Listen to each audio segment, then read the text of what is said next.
దేశంలోనే అత్యంత కరువు ప్రాంతంలో అనంతపురం జిల్లా ఒకటి వెలుగులో వచ్చింది అధ్యక్ష.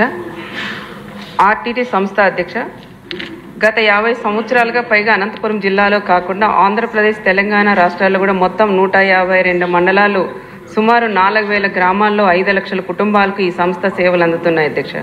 సుమారుగా 20 లక్షల మందికి ఈ సంస్థ ఉపయోగపడుతుంది అధ్యక్ష. వైద్యం, విద్య, వ్యవసాయం, గృహ నిర్మాణాలు, స్టోర్స్ రంగాల్లో సేవలు అందిస్తుంది అధ్యక్ష.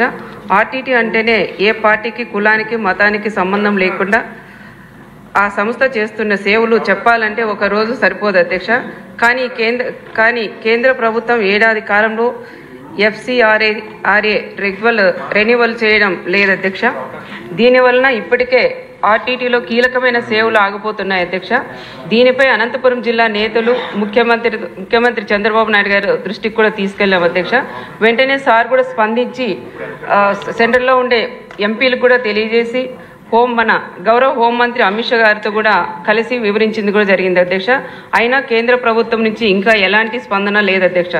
అందుకే అధ్యక్ష, మన సభ ద్వారా కేంద్రానికి ఒక విజ్ఞప్తి కూడా చేస్తున్నాం అధ్యక్ష.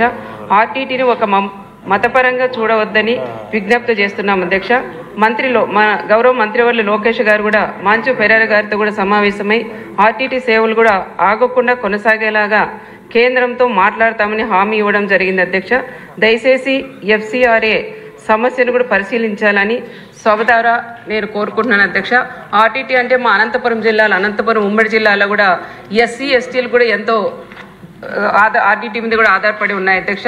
ఇండ్లు కూడా హౌసింగ్ వచ్చేసి ఇల్లు కట్టించే మా SC, STలు కూడా హ్యాండ్ ఓవర్ చేసే సంస్థ ఆర్టీటీ సంస్థ కాబట్టి దయచేసి సభ ద్వారా కేంద్రానికి కూడా నేను కోరుకుంటున్నాను అధ్యక్ష, వెంటనే రెన్యువల్ చేయాలని కూడా కోరుకున్నాను.